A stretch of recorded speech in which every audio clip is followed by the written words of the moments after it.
sejahtera.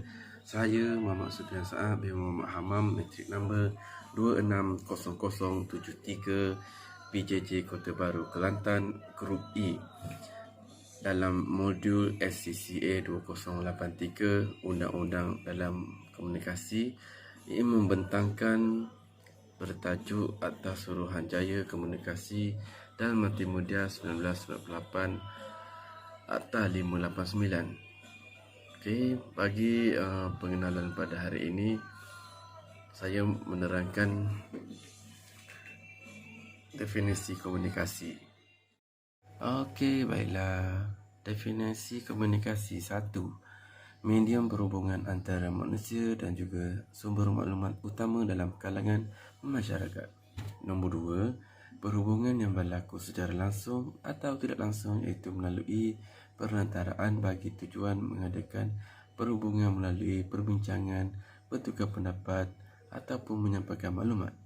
Tujuan terpenting komunikasi ini adalah untuk memberikan informasi bagi tujuan penyediaan maklumat dan mencipta perhubungan. Bagi Mansur Ramli dan Syauluddin 1984, komunikasi adalah satu proses, satu idea, nilai, sikap dan sebagainya dari seorang individu dan disalurkan atau dipindahkan atau dikongsi bersama individu lain. Bagi James G. Bowen dan Barbara S. John 2006, komunikasi bertujuan untuk menciptakan pemahaman bersama atau mengubah persepsi serta perilaku seseorang. Atas Suruhanjaya Komunikasi dan Multimedia 1998 Akta 586 merupakan undang-undang cyber dan dibentuk sebagai satu rangka kerja bagi campurtangan kerajaan Malaysia dalam memantau industri komunikasi dan multimedia. Aktiviti-aktiviti dan perkhidmatan yang dikawal di bawah akta ini adalah penyiaran tradisional, komunikasi dan perkhidmatan atas talian, termasuk juga kemudahan dan rangkaian yang digunakan dalam memberikan perkhidmatan tersebut, serta kandungan yang dibekalkan menerusi kemudahan-kemudahan dan rangkaian tersebut. Okey, sampai di sini saja persembahan saya. Saya serahkan kepada teman-teman saya yang lain. Sekian, terima kasih. Assalamualaikum. Assalamualaikum. Saya Raja Nasyarul Amirul bin Raja Muhammad Saad. Nombor matrik 260188 daripada kumpulan E Kota Baru. Saya ingin membincangkan kes yang pernah berlaku mengikut Akta Suruhanjaya Komunikasi dan Multimedia 1998 di kurungan Akta 589. Kes yang pernah berlaku yang melibatkan Nur Razlan Shah bin Ghazali lawan Muhammad Dizhan bin Mustafa. Kes ini berlaku pada awal tahun 2007, melibatkan Muhammad Nur Razlan Shah bin Ghazali merupakan plaintiff dan Muhammad Dizhan bin Mustafa adalah defendant. Kes ini adalah merupakan kes fitnah yang dimuat naik di laman sosial Facebook. Okay. Kes ini telah defender telah mengeluarkan 3 kenyataan fitnah kepada plaintiff melalui sosial media Facebook. Kenyataan ini dimuat naik adalah disedari oleh isteri plaintiff, iaitu Nur Razlan Shah, dan telah menyebabkan plaintiff tertekan dan berasa malu memandangkan beliau adalah ahli akademik yang terkenal dan seorang pengasas produk kesihatan. Daripada kesan fitnah itu, hasil jualan produk juga merundung selepas kenyataan fitnah itu dimuat naikkan. Seterusnya, kes ini telah dihadapkan dan dibicarakan di mahkamah. Siasatan telah dimuat naik adalah tidak ditujukan kepada sesiapa. Kerugian kolektif dalam penjualan produk kesihatan juga disebabkan kenyataan fitnah tersebut kerana terdapat beberapa faktor yang boleh mempengaruhi jualan sesuatu produk. Mahkamah juga telah menjatuhkan hukuman denda RM7,000 kepada defendant mengambil kira kerugian kolektif. Sekian, terima kasih. Assalamualaikum warahmatullahi taala wabarakatuh. Nama saya Muhammad Zamzuri bin Muhammad Zul. Nombor matrik 260023. Video saya pada hari ini adalah untuk membentangkan tugasan kumpulan kami bagi subjek SCCA 2083, Undang-Undang dalam Komunikasi. Video pada hari ini dibuat untuk menyiapkan tugasan dua kumpulan kami. Pembentangan saya adalah bagi perbincangan kes yang kedua.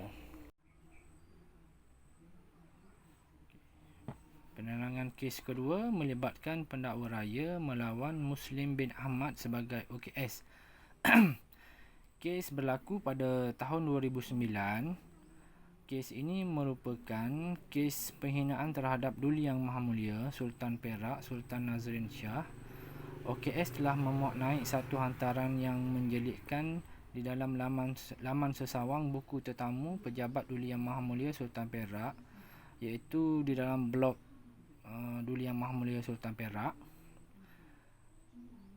OKS telah dikenakan kesalahan melanggar Akta Suruhanjaya Komunikasi dan Multimedia /1998 Akta 89 Akta 589. Akta ini dikenakan kerana mengandungi isu kandungan sumbang, lucah, palsu, mengancam atau jelik sifatnya dengan niat mengacau, mendera, mengugut atau mengganggu. Seksyen ini juga memperuntukkan hukuman denda yang maksimum RM50,000 atau hukuman penjara setahun atau kedua-duanya sekali. Fakta bagi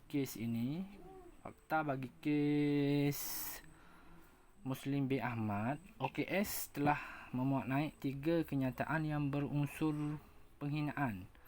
Pihak berkuasa telah merampas barang peribadi milik OKS seperti 1 komputer riba, 1 unit modem dan bil telefon.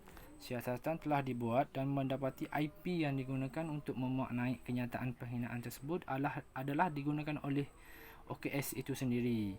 Semasa kenyataan dimuat naik, hanya OKS yang berada di rumah tempat kenyataan dimuat naik kerana isteri beliau bekerja dan tiada tetamu yang bertandang. Okey, bagi penyelesaian kes ini, kes telah dibicarakan di Mahkamah Seksyen Jenayah 1 Kuala Lumpur.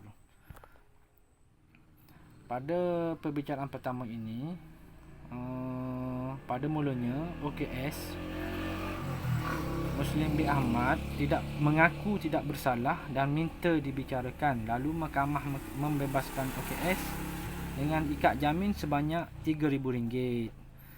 Setelah diberikan ikat jamin, OKS telah dibicarakan di dalam Mahkamah Seksyen Jenayah 1 Kuala Lumpur.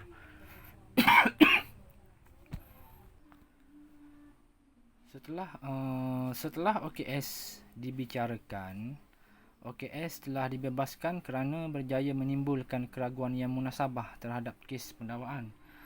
Ini yang menarik mengenai kes ini. Apabila kali pertama dibicarakan, OKS telah dibebaskan. Tetapi pendakwa raya telah membuat rayuan ke Mahkamah Tinggi Kuala Lumpur dan sekali lagi kes ini dibicarakan dan OKS telah disabitkan bersalah dan dikenakan hukuman denda sebanyak RM10,000 bagi setiap pertudahan dan menjadikan jumlah keseluruhan adalah RM30,000.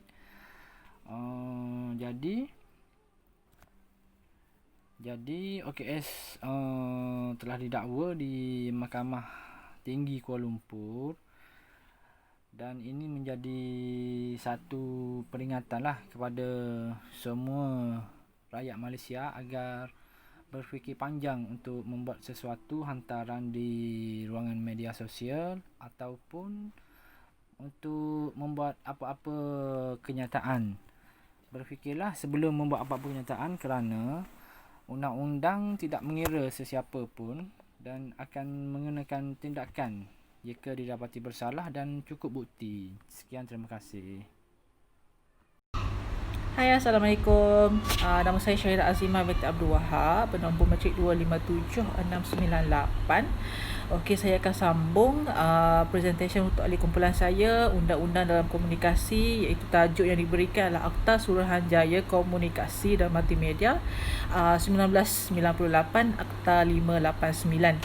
Baik, untuk bahagian saya akan buat rumusan bagi tajuk ini, iaitu kepentingan akta. Kenapa kita perlu adanya Akta Suruhanjaya Komunikasi dan Multimedia? Ia adalah sebenarnya untuk memantau kegiatan dunia maya sekarang ni, di mana kita semua kebanyakannya menggunakan media massa multimedia tersebut. Untuk kegunaan harian kita, so jika ada apa-apa yang berlaku, akta inilah yang akan digunakan bagi sesiapa yang melanggar undang-undang Malaysia, termasuk dari segi penulisan lah. Kedua, untuk mengawal pembangunan industri hiburan. Ketiga, untuk mengawal isu fitnah atau perkara yang tidak betul. Jika ada berlaku unsur-unsur yang tidak betul, berita-berita yang disebarkan itu adalah fitnah, so akta ini akan digunakan untuk memberi satu tindakan untuk mengawal perkara-perkara yang tidak baik berlaku lah. Okey, yang keempat, untuk melahirkan generasi yang berakhlak mulia, di mana ia akan memberi satu kesedaran lah kepada semua masyarakat supaya menggunakan multimedia dan semua yang kita nak guna sumber-sumber komunikasi ni digunakan dengan baik. Okey, yang kelima, last adalah untuk memperkasakan undang-undang negara. So dengan adanya akta ini, ia adalah satu mewujudkan undang-undang yang sangat bagus, sangat baik untuk mengawal sumber komunikasi dan multimedia yang ada di negara kita. Okey, itu sahaja daripada saya. Sekian, terima kasih. Assalamualaikum.